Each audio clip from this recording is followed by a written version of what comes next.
Africa has been under the control of the West for many decades, with the West determining Africa's actions and limiting its autonomy. As a result, Africa has fallen behind in terms of development and struggled to receive the necessary assistance from Western nations. Moreover, the West has been exploiting Africa's resources for its own benefit, providing little advantage to African countries. However, the emergence of a multipolar world has brought a glimmer of hope for Africa.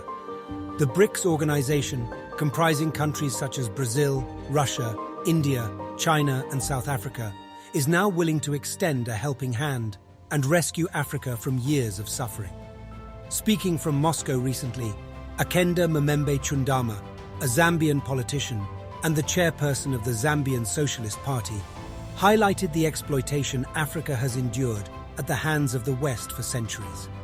She emphasized Africa's demand for autonomy and expressed that Russia and China are seen as suitable partners to achieve this goal. I think we've always had significant attention on Africa by the West, Russia, and China, but for different reasons. Africa is a hub for natural resources. It has always been for the West. And now Africa has multiple options. Africa doesn't have to succumb to a bad deal that we get from the Western countries. Africa has choice now. Africa now wants to be treated as equals at the table. And now Russia and China offer that to Africa. Africa and China and Russia have had a long history of friendship. And now we are able to cooperate as equal partners at the table. Just a few months ago, we had a democracy summit in Zambia where it was basically a Western and a US-led conference to draw back cooperation with both China and Russia for the African continent.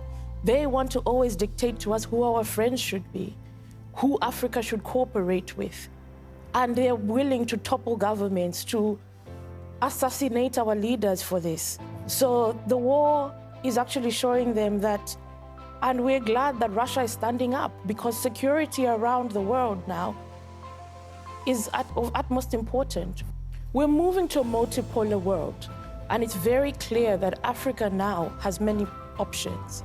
Cooperation with the West is not our only option.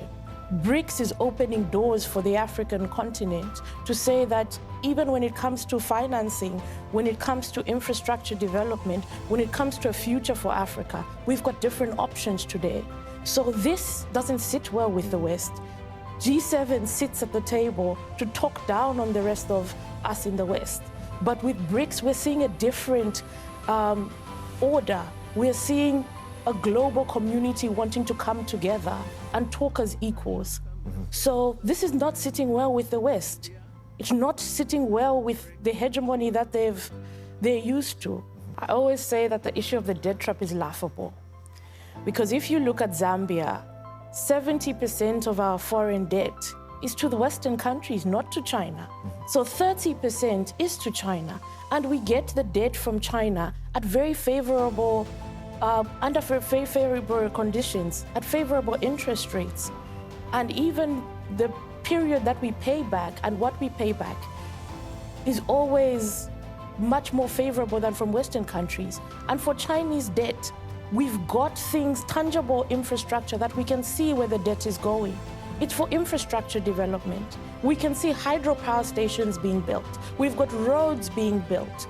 We've got schools, hospitals being built. And on top of this debt, we've got free gifts coming from China to our African countries. It's the same thing with Ghana and across the African continent with Tanzania.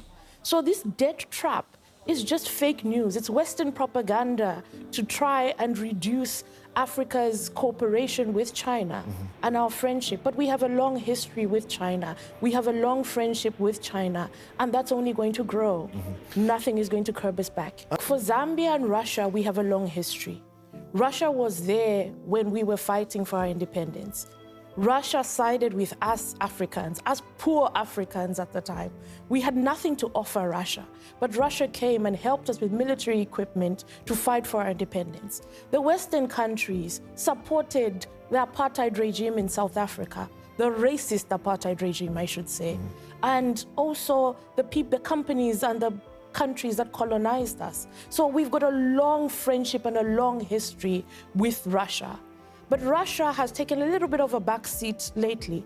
But it doesn't mean that on the African continent, we've forgotten our friendship with Russia. And we'll stand by Russia.